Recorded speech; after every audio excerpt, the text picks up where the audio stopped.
오늘 말씀은 심판주가 문 밖에 서 계시니라 인데요. 함께 읽어볼까요? 심판주가 문 밖에 서 계시니라. 대림절 셋째 주일인데 지난주에는 회개하라 천국이 가까워왔느니라. 나는 너의 신을 들기도 감당하지 못하겠노라. 나는 그의 신을 들기도 감당하지 못하겠노라. 예수님은 성령과 불로 너희에게 세례를 베푸실 것이다. 성령과 불로 예수 그리스도로 옷 입는 존재여야 된다라고 했습니다. 여러분, 제가 지난주에 우스운 말로 목사가 뭐 하는 사람이냐고 물어봤죠? 뭐라 그랬죠? 답은? 목적 없이 사는 사람. 너무 다른 거는. 그런데 제가 이야기를 하니까 목사님, 장로가 무엇 하는 사람인지 예배 시간에 말씀해 주세요. 그렇게 요청이 왔습니다. 그래서 장로는 뭐 하는 사람이죠? 예? 어디요? 장래가 없는 사람? 안 맞잖아요. 예. 어떻게 내 남편을 그런 식으로 말해? 이런 식으로 표정 짓는 분이 계세요. 그냥 웃자고 하는 내용인데요. 장수하면서 로맨틱하게 사는 사람이래요. 로맨틱하게. 우리 경복교회 장로님 되신 분들 장수하시고 아주 로맨틱하게 사시고 우리 온 교우들도 기쁘게 감사하게 사시면 좋겠습니다. 아브라함이 자기 집 앞에 서 있는데 나그네가 지나가게 되었다고 합니다. 나그네가 지나가게 되었는데 그 나그네는 몹시 지쳐 보였고 땀도 많이 흘리고 배가 고파 보였습니다. 아브라함은 그 나그네를 불러서 자기 집에 잠시 머물도록 쉬도록 그렇게 권했습니다. 그리고 아내 사라에게 시원한 우유와 빵을 대접하도록 그렇게 요청을 했습니다. 빵과 우유를 먹는 나그네에게 아브라함이 묻습니다. 당신은 음식을 먹을 때 하나님께 기도하지 않네? 왜 기도하지 않아요? 이렇게 물으니까 나그네가 무뚝뚝하게 대답합니다. 나는 페르시아 사람입니다. 우리는 하나님을 믿지 않고 불을 숭배하고 있습니다. 하나님을 모릅니다. 이제 그렇게 이야기한 것이죠. 믿음이 충만한 아브라함은 그 나그네에게 전도를 합니다. 하나님을 알려주려고 애를 쓰고 그 하나님을 믿으라고 계속 요청을 했습니다. 그러다가 어느 신이 참 신이냐를 놓고 큰 논쟁이 벌어졌습니다. 아브라함은 머리 끝까지 화가 치밀러 올라서 삿대질을 하면서 당신 같은 사람은 우리 장막에 머물 자격이 없으니까 당장 나가라고 그렇게 화를 냈다는 거예요. 그리고 이 나그네도 화가 나서 뒤도 돌아보지 않고 그렇게 나가버렸습니다. 아브라함이 씩씩거리면서 떠나는 그 나그네를 보고 있는데 하나님의 천사가 나타나 말합니다. 아브라함아, 하나님은 저 사람을 위하여 50년을 참고 기다렸는데 너는 1시간도 못 기다리고 있느냐, 참으라고. 예배 시간에 이렇게 오셔서 하는데 한 번은 용서할 수 있지만 2번도 3번도 용서하라는 거예요. 아브라함아, 나는 저 사람을 위해서 50년 동안 기다렸는데 너는 저 사람한테 그 잠시 시간도 기다려주지 못하고 인내해주지 못하고 그렇게 살아야 되겠느냐. 그 말을 들은 아브라함은 너무나 부끄러워서 어떤 일이든지 그는 기다려주는 사람이 되었다는 탈무드의 이야기가 나옵니다.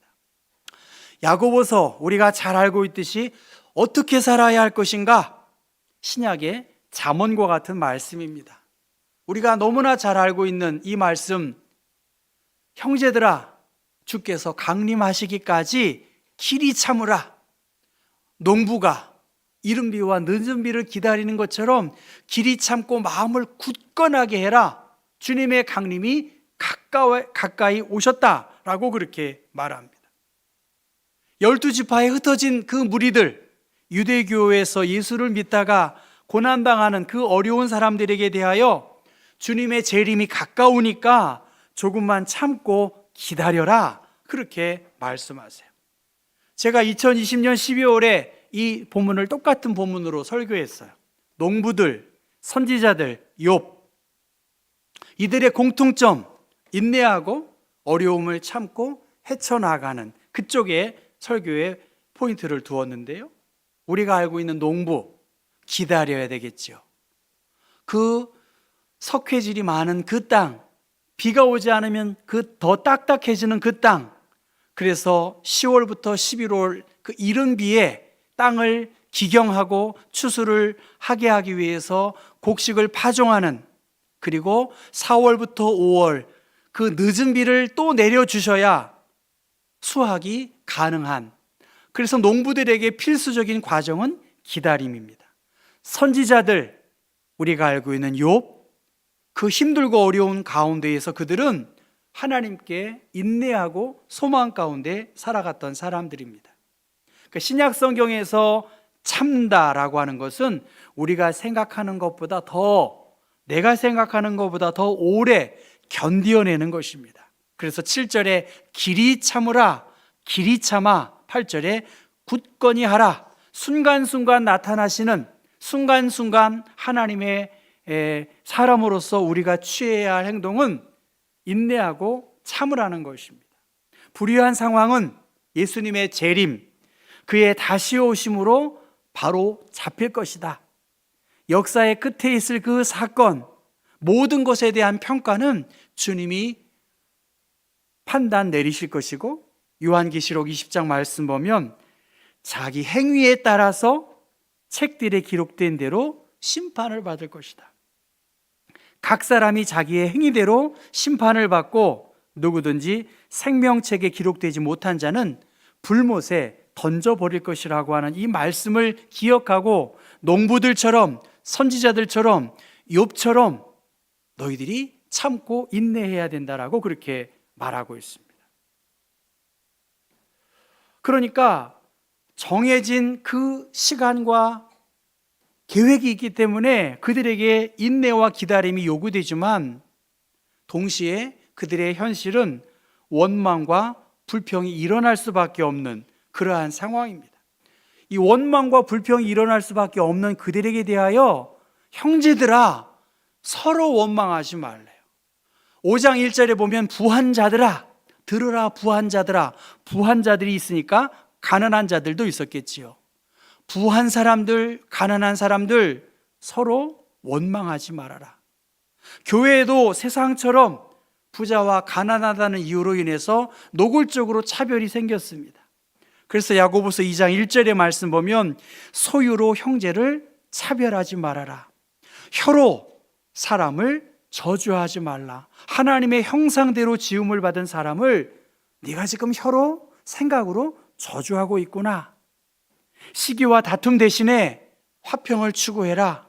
세상 욕심으로 서로 전쟁하지 말아라. 대림절 셋째 주일, 전 여러분에게 이 말씀을 묵상하면서 서로 원망하지 말아라 라고 하는 말씀을 그렇게 전합니다. 서로 원망하고 불평하지 말아라. 탄식하고 한숨 짓는 행동들을 하지 말라는 거예요. 미우라 아야코의 설령이라는 소설을 제가 읽고 있는데 그 앞부분입니다. 그 예수에 대한 성화를 보고 그 예수에 대해서 물으니까 예수가 왜 십자가에 못 박혔을까? 못 박힌 그 예수 그리스도, 아무 죄도 짓지 않는, 그런데 누구도 불평하고 원망하지 아니하는 그 예수에 대하여 오히려 예수는 저들의 죄를 용서해 주세요, 알지 못해서 절하고 있습니다. 그 모습에 대하여 어떤 사람은 의아했습니다. 뭔가 나쁜 짓을 했으니까 그 잘못에 대해서 누구를 원망하지 않은 것인가? 뭐 이렇게 생각한 것이죠. 여러분, 성탄절 맞이하면서 우리 그리스도인들에게 저는 확신해요. 저 스스로에게도 그렇고요. 서로 원망하지 말라는 거예요. 불평하지 말라는 거예요. 좀 은어 같은 꿍시렁거리지 말라는 거예요. 하나님의 일을 하면서 꿍시렁거리지 말라는 거예요. 아무 일도 안 하는 사람은 원망할 이유도 없어요. 하나님의 일에 최전선에 서 있는 사람들, 주님의 일을 한다고 하면서 자기의 의의를 세우고 왜 나같이 따라주지 않느냐라고 원망하지 말라는 거예요. 누구든지 그리스도 안에 있으면 새로운 피조물이다. 내 성격과 내 능력과 내 취향에 따라서 다른 사람이 따라주지 아니한다고 하는데 그것은 기독교 덕목에 어긋난다는 거예요. 주님은 용서하라고 기다리라고 믿음을 가지라고 했는데 불과 성령으로 세례를 받는 거, 그리스도로 새 옷입을 새로운 옷을 입으라고 하는 그 신분에 걸맞는 그러한 믿음 생활을 하라는 거예요. 믿음으로 각자의 생각을 깨고 우리의 존재와 삶 가운데 하나님께 맡기고 믿고 그 주시는 은혜 안에서 하나님을 믿는 신자답게 멋지게 한번 해보라는 거예요. 저는 경복교회를 이렇게 보면서 어떻게 이렇게 무관심할 수 있을까? 그런 생각이 들어요. 어떻게 이렇게 열심을 내실 수 있을까? 그런 생각이 들어요. 기회를 줘보드리면 하실 말씀들 엄청나게 많을 거예요. 근데 그게 제대로 된 신앙이냐는 거예요. 저에게 만약에 마이크를 주신다면 저도 할 말 많아요. 우리 부목사에게 말해보면 엄청 많을 거예요, 저한테. 비판을 받지 아니하려거든 어떻게 하래요? 비판하지 말라고 그랬어요. 너희가 헤아림을 받고자 한다면 어떻게 해요? 헤아리라고 그렇게 말씀하시잖아요. 하나님의 섭리를 인정하지 못하고 하나님이 주실 평화를 이루지 못하고 불만이 생기고 눈에 보이는 것 가지고 그렇게 해서는 안 된다는 거예요. 왜냐하면 오늘 말씀에 그리하여야 심판을 면하리라 보라 심판주가 문 밖에 서 계시니라. 새번역 성경에는 심판을 받지 않게 하기 위해서라도 서로 원망하지 말라는 거예요. 저는 어느 누구 특정한 사람을 말하는 것이 아니라 서로 원망하지 말라는 거예요. 아멘 주 예수의 오시옵소서. 이 야고보서의 당시의 사람들, 주님의 재림을 기다리는 그들에게 예수 그리스도로 소망을 삼고 있는 너희들은 함부로 원망하거나 불평을 품지 말고 심판주가 문 앞에 서 있는 것을 인식하면서 예수를 잘 믿으라는 거예요. 나의 모습을 보고 우리의 이웃이 예수 믿겠냐는 거예요. 우리의 가족이 믿겠냐는 거예요.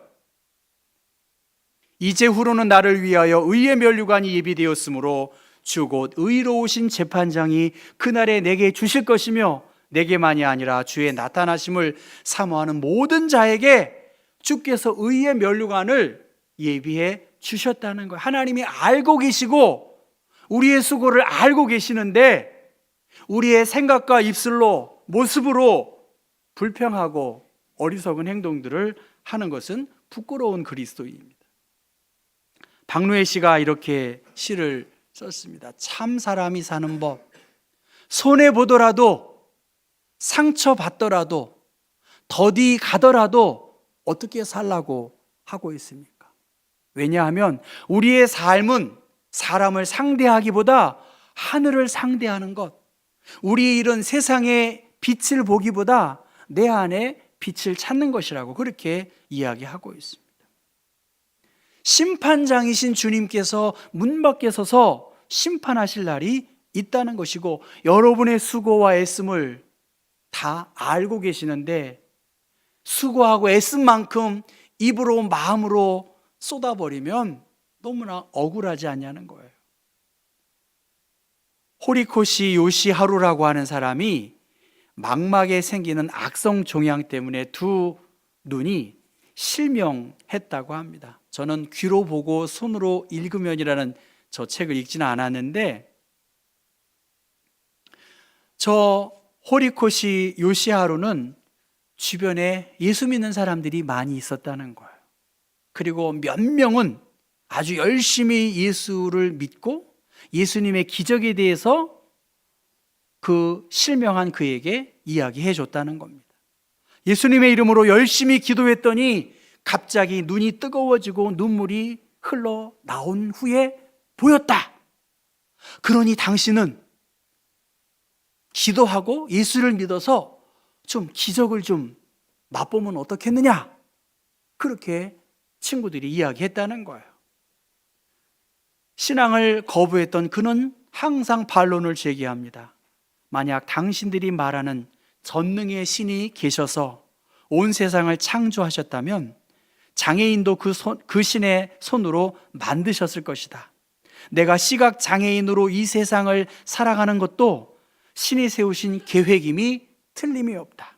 그렇다면 장애인으로 살아가는 것이야말로 신이 주신 사명이 아닐까? 그런데 왜 나에게 기적을 빌라고 그렇게 요구하냐? 이렇게 물어봤다는 거예요. 이렇게 하나님을 부인하고 거부했던 그가 정말 세상에 무슨 일이 일어날지 모를 정도로 하나님을 믿게 되었다는 거예요. 예수를 믿은 다음에 그럼에도 그는 기적이 일어나게 해달라고 기도할 생각은 전혀 없다라고 그렇게 이야기했습니다. 그는 장애인과 비장애인 이렇게 구분하는 것을 반대하고 장애인과 미장애인, 장애인과 미장애인이 있을 뿐이지 우리 모두는 다 장애를 가질 거라는 거예요. 무슨 말씀인지 아세요? 우리는 나이가 들면 몸이 정상적으로 움직여주지 않아서 의지하게 되고 그 기능이 저하될 수밖에 없는 아닐 믿자. 아직 장애인이 아닐 뿐이지 장애인일 수밖에 없다는 것이죠. 건강한 사람 속에 아픈 사람이 있고 아픈 사람 속에 건강한 사람이 있다는 것입니다. 타조는 하늘을 날지 못하지만 당당하게 땅에서 활동하는 새입니다. 중력을 이기고 하늘을 나는 새만 새가 아니라는 거예요. 땅에서 뛰어다니는 타조의 모습에서도 하나님의 창조의 신비가 담겨져 있다라고 그렇게 말하고 있습니다. 여러분, 오늘 많은 성경의 내용이 있겠지만 인내하는 부분도 우리가 중요하게 가져야 할 그리스도인의 덕목이고, 또 기다리는, 대림절에 맞는 기다리는, 농부처럼 선지자처럼 욥처럼 기다려야 하는 것이 아름다운 성도의 덕목이라면, 전 여러분에게 사랑하는 경복교회 성도들, 서로 원망하지 마세요. 따라해 볼까요? 사랑하는 성도 여러분, 서로 원망하지 맙시다. 우리가 복음을 알고 예수님을 알고 심판자가 문 앞에 서 계신데 수확을 위해서 기다리고 열매를 위해서 기다림이 필수적인 것이라고 한다면, 성령과 불로 옷 입은 사람, 세례받은 우리들은 하나님, 나의 생각과 불편한 마음들을 불로 태워주시고 예수 그리스도로 옷 입게 해주세요. 우리는 끝이 있고 목적이 있고 주님이 다시 오실 그 재림주 예수 그리스도를 믿는 사람이고, 이 모든 것을 알고 계신 하나님이 후히 주시고 위로해 주시고 안아주시는 하나님의 손길을 경험한 사람들입니다. 여러분 모두 애를 많이 쓰세요. 애를 많이 쓰세요. 이 교회가 많은 수고를 합니다. 저는 우리 부교육자들한테 참 미안하고 고마운 마음 가져요. 박사예요. 얼마나 공부도 잘하는데. 하는 일이 얼마나 단순해요. 그 일이 하찮다는 일이 아니라 목회자들이 해야 할 일이 너무나 많은데 여러분이 가만히 계시니까 진짜 해야 할 일들을 못하고 있어서 저는 속상하고 미안하지만, 아니다, 이것이 해야 할 우리들의 일이다, 그렇게 미안하지만 애둘러, 아니야, 당연히 이 정도는 해야지, 그런 생각을 할 때가 있습니다. 주님께서 말씀하세요. 서로 원망하지 마십시오. 서로 기쁨으로 주님을 섬기고, 여러분이 내민 이 초대장, 저 선물 가지고 예수 믿겠어요? 그 어묵 따뜻한 거 먹는다고 교회 나오겠어요? 그러나 모르죠. 누가 그 일을 알지. 이 호시코시 요시하루라는 사람이, 호리코시 요시하루라는 그 사람이 하나님을 전혀 안 믿을 것 같은데 오히려 그 장애를 통해서 하나님을 더 잘 설명하지 않습니까? 심판하실 분이 이미 우리의 마음, 우리의 가장 가까운 곳에 계시기 때문에 우리가 다시 한번 힘을 내고 오소서 임마누엘 주님, 내가 할 수 있는 곳에서 감사하고 찬송하고 그 속에서 내 모습과 손길을 통해서 이 성탄의 복음을 한 사람에게 전할 수 있도록, 그 사람이 어떻게 될지 알 수 없어요. 이 추운 날 굳이 뭐 저런 일을 해. 여러분, 교회 일에 무관심한 분들, 전 정말 서운해요. 전 정말 서운해요. 그런데 아니잖아요. 생명 대신 주님이 오시고 빛 대신 주님이 우리에게 이 땅에 오셨는데, 우리가 주님을 사랑한다고 하는데 우리가 기도하는 것, 무슨 기적과 무엇을 소원하고 있습니까? 바라기는 심판주이신 주님께서 문 밖에 서 계심을 우리가 확신하고 인식하고 주님의 다시 오심을 기대하면서 이 성탄절 아름답게 살아가실 수 있기를 주님의 이름으로 부탁합니다.